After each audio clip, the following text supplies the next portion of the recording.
we will enter a recession either late this year or early next year. The fuel for the economy is what? It's the money supply, and the stock of money in the United States is lower now than it was in July of 2022. We're kind of running on fumes. Hi, and welcome to Wealthion. I'm James Conner. Today, my guest is Professor Steve Hanke, and Steve is a professor of applied economics at Johns Hopkins University. Steve has done much research on the money supply and its impact on inflation and economic growth, and we're going to get Steve's views on where the economy is going and if and when we're going to go into a recession.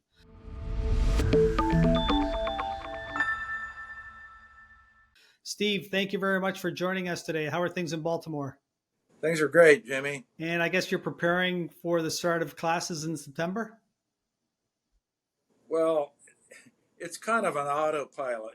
I'm in my 54th year, so I really don't have to prepare for anything. It's a precision drill. I've got this thing nailed. Yeah, I'll tell you, I miss university. I wish I was going back this September. Oh, it's a great environment. I must say, I always regret though when the summer kind of winds down because it's a little more relaxed in the summer. So, Steve, we have a lot to discuss. Unemployment continues to tick higher, and we continue to see weak Q2 numbers coming from many discretionary companies, which are suggesting a weaker consumer. And I want to start with the unemployment rate. After bottoming at 3.5% in 2023, the unemployment rate has been climbing ever since then. We saw an uptick in the July number to 4.3%, up from 4.1% the previous month. And I want to get your thoughts on this and if you're concerned about this move higher as we've seen here, and does it continue to go higher in the ensuing months? Well, there are actually some measures that focus on the unemployment rate, or actually the change in the unemployment rate. And those measures suggest that we're actually in a recession right now. I don't pay that much stock in those per se, but it is relevant because the press pays a lot of attention to them. They've latched onto these measures and made some noises about it, especially a week ago when the market took a hit. Everybody jumped on the fact that the unemployment rate was going up, and if you measure things the way they measure with some of the econometric models they have, it suggests that we're probably in a recession. The main thing that's important about it is that if the unemployment rate goes up and people are unemployed, that means they're not earning income, and if that's the case, we have a situation where people don't have as much spending power. And if they don't have as much spending power, they don't have as much buying power. And so that's why it's important. It's important because people don't have regular income coming in, and they tend to hunker down. They don't have the buying power and spending. So that's one thing. And if you look at the forward expectations about revenue and earnings, it suggests that these unemployment rate increases are kind of in the wind. They're notching down for forward guidance. So that aspect, that's kind of the micro part of the picture.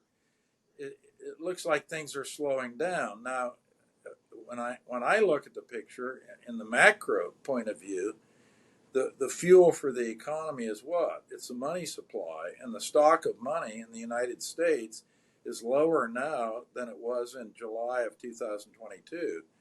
And that's only happened 4 times in the history of the Fed since 1913. And every one of those was followed by a recession, or in the case of the 1933 contraction in the money supply, we had, of course, the Great Depression. So you either had a Great Depression or a recession following those contractions. And that's why John Greenwood and I think we will enter a recession either late this year or early next year. in the United States, and that's why by the way, we think that the inflation numbers will keep coming down. They're at 2.9% in the United States now, and Greenwood and I had our forecast based on the quantity theory of money. We said they'd be 2.5% to 3% by the end of the year. So it looks like we're going to hit the nail on the head when it comes to our inflation forecast going down using money and the quantity theory of money. Now, going up, to remind you, we said once the money supply accelerated after COVID hit in 2020, the money supply went shooting up in the United States. It actually peaked out in February of 2021 at 27% per year. Now that's way higher than Hanke's golden growth rate of about 6%, a rate that's consistent with hitting the Fed's inflation target of 2%. So sure enough, money supply zooms up, we get inflation. Greenwood and I said we thought it would peak at 9%. It peaked at 9.1%. So we hit the nail on the head going up. We hit it going down. Why? Because we focus on changes in the money supply, and that gets transmitted, Jimmy, through the economy. It changes asset prices, economic activity, and eventually inflation. But all of this with lags. So people don't pay any attention to it. What's happening in the economy now is driven by what was happening in the money supply a year and a half or 2 years ago. So that in summary is, if you look at the micro data, it's kind of consistent with this macro monetary picture that I just gave you of slowing down, going into recession, inflation continuing to come down. That picture is, if you look micro, individual companies or sectors of the economy that have a bunch of companies in each one of those sectors look like slowdown is in the wind.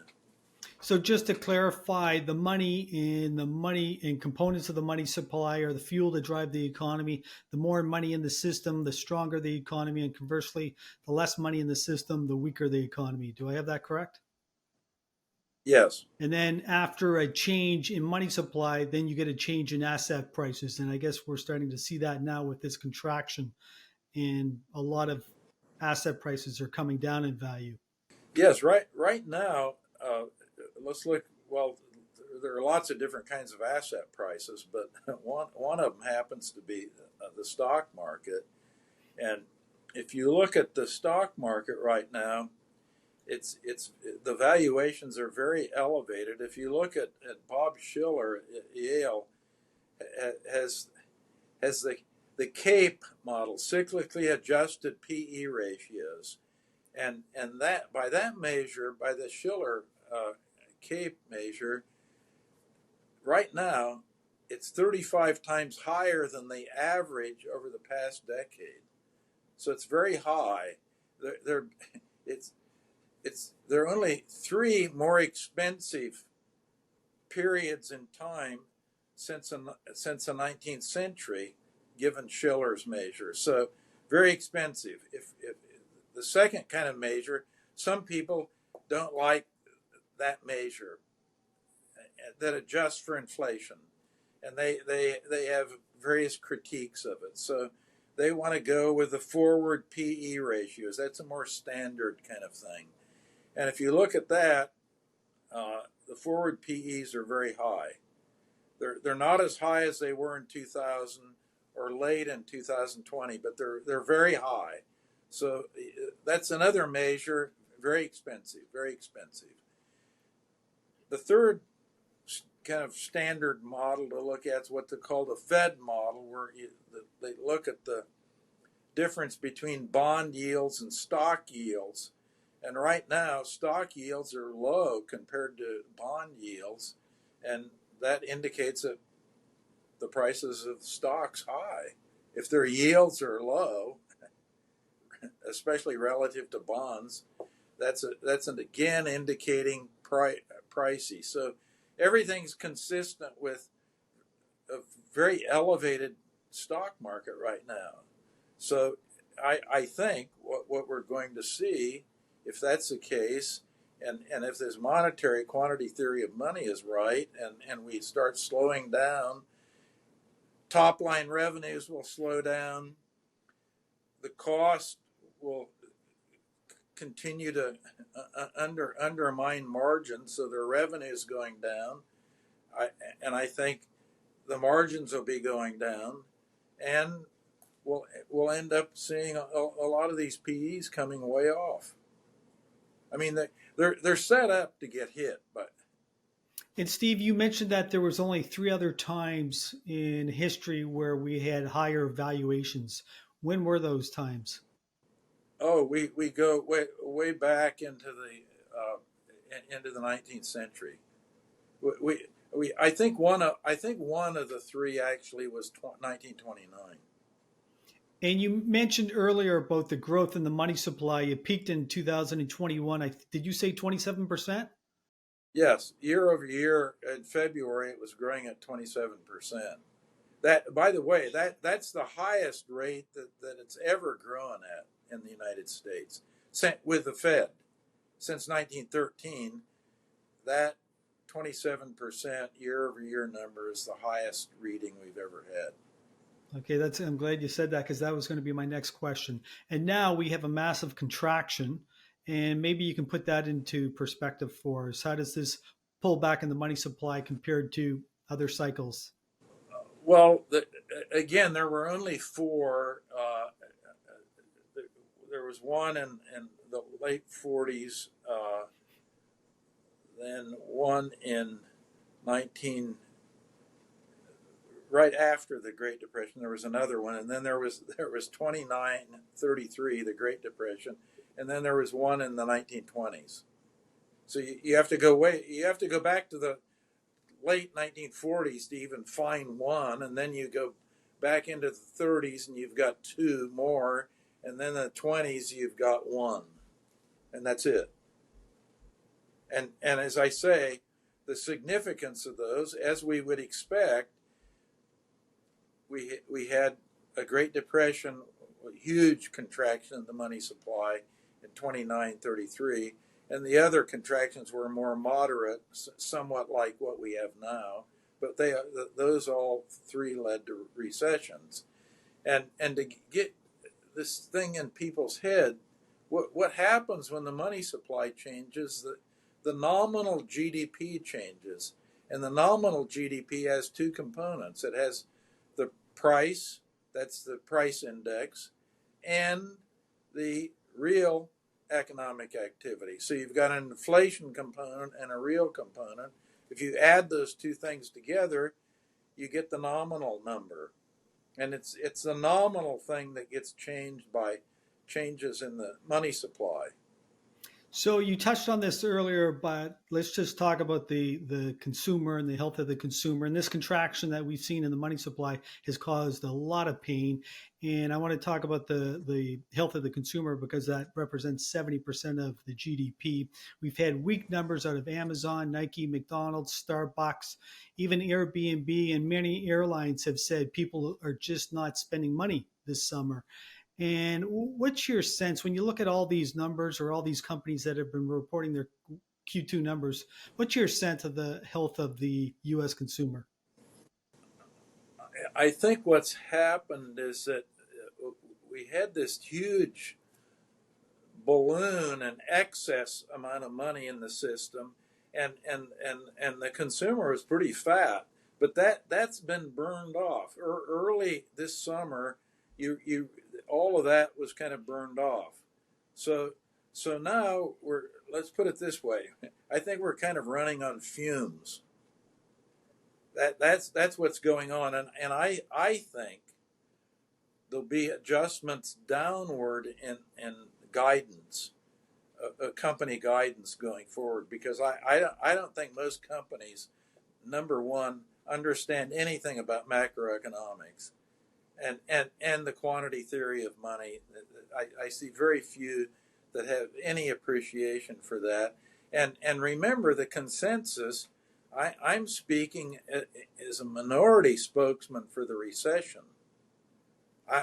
Greenwood and I think there'll be a recession and heavy slowdown late this year or early 2025.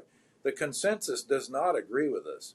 They think we'll have a soft landing, and the corporate chattering classes and analysts, they think we'll have a soft landing too. So as a result of the fact that I think they're wrong, I'm certain they're wrong. I think their estimates and forward guidance are too high. Even though they've come down, they're coming down and are consistent with slowing down. I still think they're too high in general. And to your point, Home Depot reported their numbers last week, and they cut guidance by 3 to 4% this year. And they're saying the consumer just is not coming back. So all that spending or renovation spending that we saw back in 22 and 23, they're not doing it now. They're taking a break. And even Walmart said they actually came out with good numbers, but 60% of the revenues comes from groceries. So people are going there to seek value, and they're going there to purchase essentials. Anything else, anything discretionary, people aren't spending money. That's my take. I think you got the right take. Now, Jimmy, I agree with you on that. Now, let me make another point, and that is, you said that consumption is about 70% of GDP. That's true. What you said is correct. And what you said is what every cat and dog in the world learns in principles of economics, and what every journalist repeats over and over and over and over again. And it's a true statement. But what is GDP? GDP is the value of final goods and services in the economy. That's the end of the line, kind of.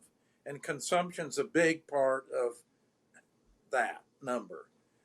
But an important thing to look at is something called gross output. And gross output is values all the transactions that go along in the supply chain as you start making something. In other words, when you buy a car and take it off the showroom lot, that goes into GDP. That's a final price and final value of a good or a service that's been produced. But what about all the transactions that went into the thing? The transactions that went into all the screws, the transmission, the engine that they had to buy, and the steel and everything else. So if you look at gross output that counts all those things, what you find is that consumption's only about a third of gross output. So consumption isn't what it's all put up to be. There are lots of other things involved in looking at the economy, and I think a good way to look at it is with gross output. Now, my friend Mark Skousen has been, pushing the idea of spending more time looking at gross output, and I agree with Skousen, and I've supported this gross output movement. And the Bureau of Economic Analysis in the United States, with a lot of lobbying that we did, actually reports now gross output. So you actually can get the number. Now, if you look at gross output and you look at GDP right now, the rate of growth in gross output is lower than GDP. So that is usually a sign of a storm coming and a slowdown in the economy, because all those things in the supply chain that are going to produce things that we ultimately buy, that are ultimately counted in GDP, those things are slowing down. So, and that happens before you get a slowdown in final sales in GDP, or if you want another measure, or final sales to domestic purchasers. That's another metric that is important to look at, but that's, again, it's a final number. and we find that gross output its rate of change in that is lower than GDP or final sales to domestic purchasers. So that's another sign that's consistent with what monetary economics is telling us, that a slowdown is baked in the cake. And when you say the economy is slowing down and you see a recession on the horizon, how severe do you think it'll be? Given the what the It, economy has done here in the last few years and the amount of money that the federal government has been spending and printing, is this going to be more severe than past recessions? I really don't know, and part of that depends on what the Fed actually does. Are they going to keep contracting, or are they going to basically start paying attention to the money supply, which they don't pay any attention to it at all, by the way. They just focus on the interest rate, and it's kind of ironic because monetary policy, the interest rate is not a good indicator for monetary policy. The only indicator that counts is what's changing with the money supply. So the Fed does not look at the money supply. They explicitly have said, Chairman Powell and by the way, most of the other central bankers, whether it's the Bank of Canada, where you are, or the Bank of England, European Central Bank, they do not look at the money supply, and they don't pay attention to the quantity theory of money. So they kind of throw that aside. They focus on the interest rate, and which is a big mistake. And by the way, that's the reason why they were never able to forecast the surge we had in inflation, and they've not been able to forecast the sharp fall down in inflation that we've seen. The reason for that, they don't have the right model. So let's talk about the Fed in a little more detail. Jerome Powell and company, they are in Jackson Hole, Wyoming, and he is going to speak, I believe, on Friday. Do you think we're going to hear any interesting commentary from the Fed or from Powell? No. How could there be anything interesting coming out of them if they have the wrong model? They don't focus on the quantity theory of money. They haven't been right on inflation or anything else throughout the 20 to the 2000 to 2024 period. They've just been wrong, and they've snookered the public and the journalists. The journalists write as if they're doing a great job, and they never blame the Fed or any of these other central banks for the inflation problems that we've had. They say, "Oh, that was a supply side thing, and that was COVID, and this, that, and the other thing." They never mention the money supply ever. So I don't think that Chairman Powell will change his tune at all. And what's coming down the pike is, it looks like in the September meeting of the Federal Open Market Committee, there's almost like a 75% chance priced into the Fed funds futures market that they'll decrease the Fed funds rate by 25 basis points. There's about a 25% probability that they'll decrease by 50 basis points.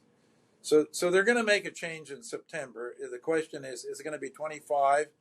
The markets say that's the most likely thing, or 50. That's the least likely thing. And it sounds to me like you think the Fed is way behind the curve and that they are cutting. It's almost too little, too late. Oh, the Fed is always behind the curve because they're data dependent. What they call data dependent. They look at the daily data that comes out and then make some kind of judgment about what they should be doing. So they look at the daily interest rate, daily stock market prices, daily credit spreads, exchange rates daily, all of this daily stuff. But that daily stuff that comes out is all a function of what was going on with the money supply a long time ago. Because the money supply effect comes into the daily data with a big lag, and it's not only a big lag, but it's a highly variable lag too. It's not a straightforward linear formula. It varies all over the place. But the main thing, and the reason people get so fouled up at looking at the markets and everything, they're watching what's coming out today instead of looking at what was happening to the money supply yesterday or the day before yesterday. I should say they're not looking at what happened to the money supply a year ago or maybe even 2 years ago. And Steve, when you look at, let's say, the price of oil, it's vacillating between $70 to $80 a barrel. And I'm surprised it's not higher given what's going on in the Middle East, et cetera. And then you look at the price of copper, it's close to $4 a pound. Both of these commodities are deemed to be barometers of the global economy. Because of their low prices, do you think this is indicative of a slowing global economy? Yeah, yes, it's consistent with that. But what this means, those are symptoms, not the cause. The cause is changes in the money supply. That's what's causing these symptoms, these key indicators like the oil price or the copper price or aluminum or you know, steel and these other basic commodities. That causes them to shift around. So again, if you're data dependent, you're looking at those, but those are symptoms, they're not the causes. The cause is always the money supply. Yeah, I guess the point I was trying to make was that if you have a slowing economy in the US, slowing economy in China, we really never know what's going on in China, but I think everybody would agree that it's definitely slowing down, and those are the two largest economies in the world. So therefore, they're not as consuming as much oil. Oh, China is a very interesting case. Hanke's golden growth rate for the money supply growth in China is 11% per year. And that's consistent with China hitting its inflation target, which is 3% per year. Now, what's the growth rate in the money supply? It's about 6%. It's almost half of what it should be. So international companies have indicated, oh, they've been surprised. The demand is very weak in China. Hanke is not surprised at all. That's exactly what I said was going to happen. And John Greenwood and I have done a lot of work on this. And the reason for it, the money supply is not growing very fast. It should be growing, almost twice as fast as it's growing if they were to hit the 3% inflation target. Why is inflation almost zero? It's like 0.5% per year in China. It's because the money supply is growing very slowly. It's all about the money supply. It's always about the fuel in the economy. Why people can't get this through their heads is beyond me. But it's the reason for it. I know it's the central bankers. The central bankers want to divert the public's attention away from them because they don't want people to look at the money supply. Because who's responsible for the money supply? It's the central bankers. So if the money supply isn't behaving properly, and we have either slowdown in inflation or growth in inflation, the central bankers want to put our eyes on something else.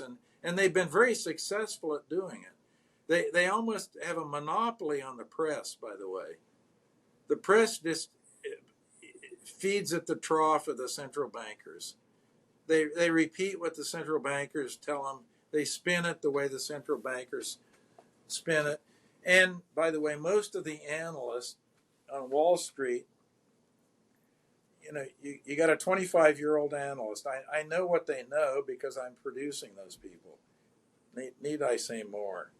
Well, they're trying to control the narrative. When I say they, I mean the Fed. They're controlling narrative and spin, and they don't want to get crossways with the Fed because they want some kind of access to Fed speak. and some kind of inside information and so forth. That's always the dream of any analyst. You got to be close to the power. And what's the power? Well, the power is the central banker. So I want to play Because I want yeah, to go play ahead. devil's advocate now, and I'm going to look at the Q2 GDP number that came out recently. Very strong at 2.8%, and much stronger than the number in Q1, which was 1.6%. But somebody might look at that, let's just say the Fed or maybe somebody in the Biden administration say, hey, the economy is doing great. No need for concern here. We're growing at close to 3%. What would you say to that? Well, the first thing I would do, I'd say yes. The number looks pretty good. I mean, the number is the number. There's no question about it. Uh, However, you can look at other things like gross output, and that gross output number is coming in a sluggish way.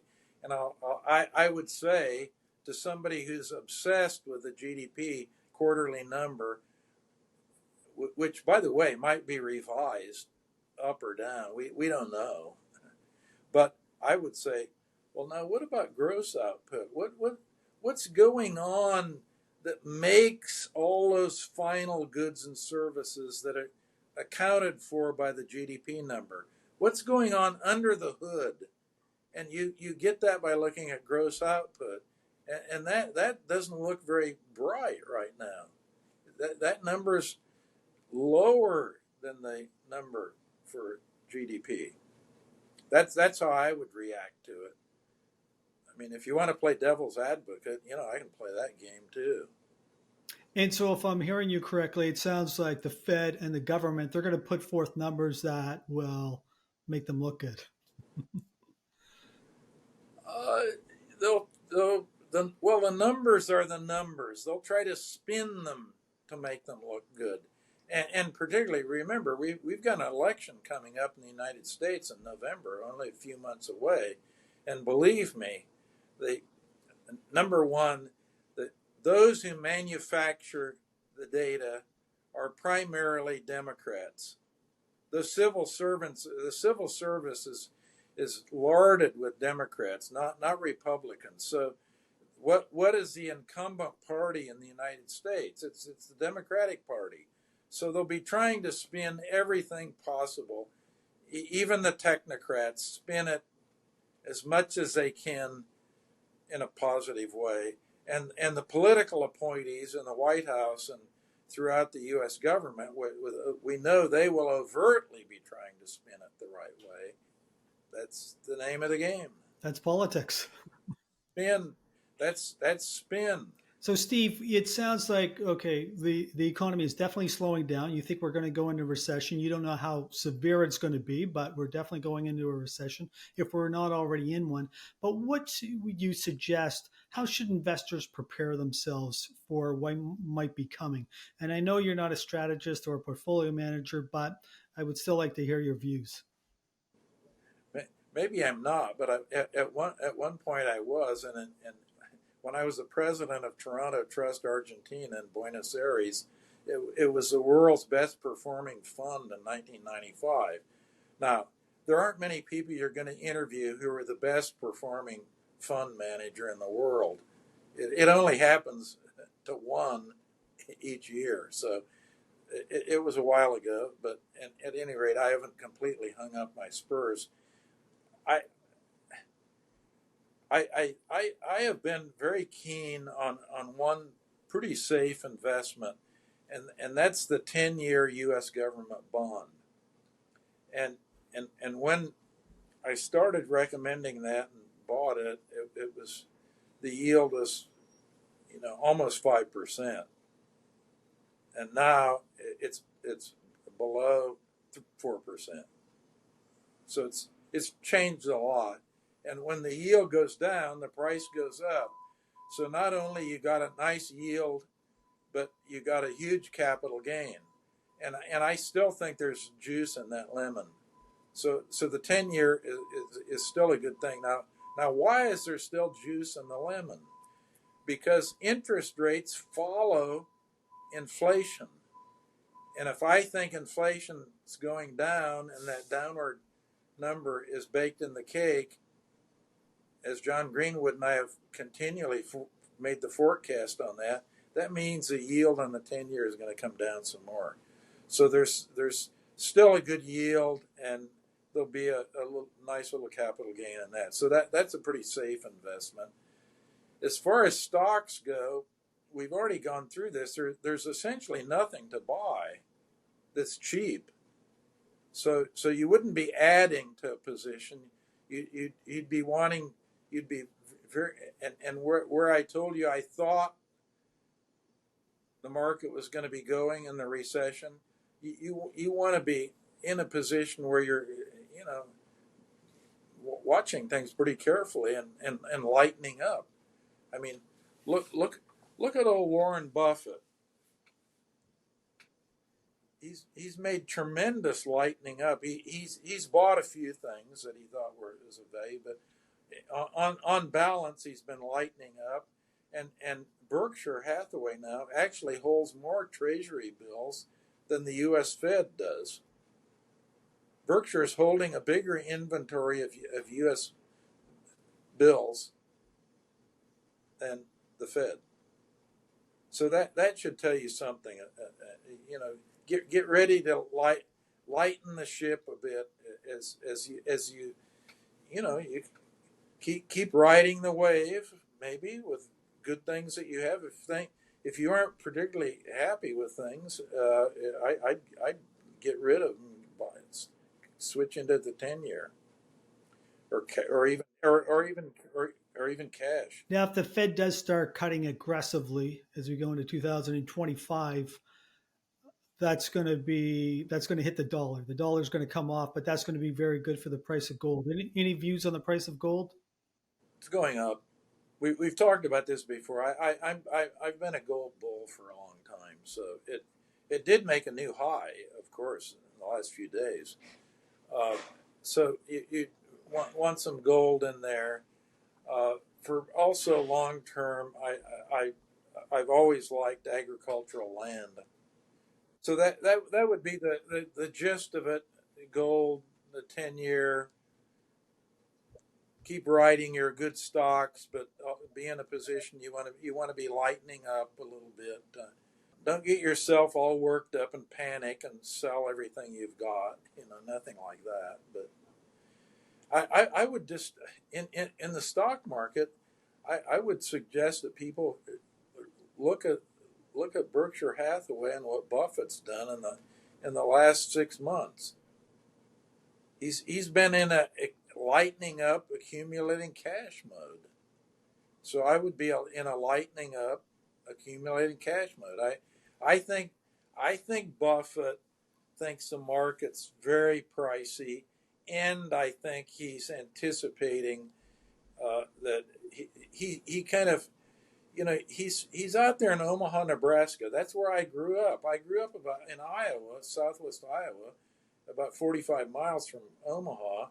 And one thing you learn how to do out there, you can see a storm rolling in on the horizon.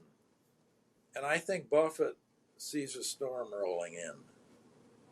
I like that analogy. I do too. I can understand it. I like things I can understand, Jimmy. Steve, judging by your library, you're a very prolific reader. Are you reading any interesting business books of late? Yes, I'm actually finishing 3, and one I'm writing with Matt Sekurki called "Making Money Work." Our due date for that manuscript at Wiley is in November, so I'm reading the manuscript because I'm writing the manuscript with Matt. So that's one. Another one that I've co-authored with Leland Yeager will be coming out shortly, and I just received the galley proofs last Thursday, and I think that will be out in September. Paul Gray Macmillan's publishing it. Leland Yeager, Steve H. Hanke. It's a book on capital theory and monetary economics, that sort of thing. And another book that Kurt Schuler and I have finished is on currency boards, which is a real treatise. We've been working on that for about 35 years. It's been a long pregnancy, but it's a great manuscript. I think it'll be the final word on that subject, and especially in emerging market economies, that's going to be a good read. Beyond that, the thing that's the most important book actually just came out. It's free. Institute for Economic Affairs in London. My friend Tim Congdon. It's a quantity theory of money. The book's called The Quantity Theory of Money. It's a short book, but it's a classic. And what we're talking about, all this money supply and how it relates to the economy and everything. Tim Congdon, The Quantity Theory of Money. Institute for Economic Affairs in London. Free, online. It'll be required reading of my students this fall. You asked me about the fall starting. I mean, that's the new thing that's coming in the fall for the students. The other book I'm going to have them read is a book called The Checklist, and that's been out for a while. But the checklist, the reason I'm having them read that, The Quantity Theory of Money, okay, we know why I'm having them read that, because that's the essence of macroeconomics is all contained in that book. But the checklist is an important book because most young people, and in fact I think most people, just have problems executing things. It's all about execution. And so the checklist really goes through, as it implies, a checklist of how to get things done, how to execute, how to deliver. And so that's kind of the two-legged stool my students will be on.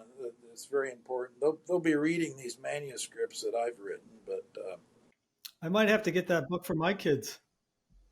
oh yeah, that's a must read. It's very readable. Congdon's an ex-banker, professor, monetarist, one of the great monetarists in the world. One of the ones who, by the way, has been able to forecast the British economy with very accurately for decades is Congdon. And like Greenwood and myself, I think Congdon was even before Greenwood and I in forecasting the coming inflation in the United States. And I was just talking about China. He's just written on China, and as Greenwood and I have concluded, it's headed down, which is very important, by the way, for things like the commodity markets, because remember, at least on a purchasing power parity basis, China is even bigger than the United States, the economy. It's a little bit bigger. And it's the tail that wags the dog in the commodity markets, because they really have a voracious appetite for commodities. Well, Steve, that was a great discussion, and I want to thank you very much for being with us today. And as we wrap up, if someone would like to learn more about you and see your thoughts on the economy, where can they go? Twitter at Steve_Hanke. I'm up to 761,000 followers. I think it's the third highest of any economist in the world. That's one place. And also, they could welcome to write me and get on my distribution list. Just send me an email at Hanke, Hanke, at jhu.edu. That's my Hopkins email. Well, you got a lot of followers. I'm only at 3,000, so it looks like I got a long way to go. Keep your nose to the grindstone, Jimmy. You'll get there. Once again, Steve, thank you. Oh, you're welcome. Thank you for inviting me. Great to be with you, Jimmy. Well, I hope you enjoyed that discussion with Steve Hanke and it provided you with some insights on what to expect in the coming months. We all need help when it comes to planning and preparing for our financial future, especially when we're going through uncertain times like we're going through right now. If you have a financial advisor and you're happy with them, then stick with them. That's great. But if you want another financial advisor, or maybe you want a second opinion, consider having a discussion with a Wealthion endorsed financial advisor at wealthion.com. It's a free service that Wealthion offers to anyone who has an interest. You can find out more information at wealthion.com. Thank you very much for being with us today, and I look forward to seeing you again soon. And if you have any suggestions on anyone else you want to see on the channel, let us know in the comment section below. Once again, thank you.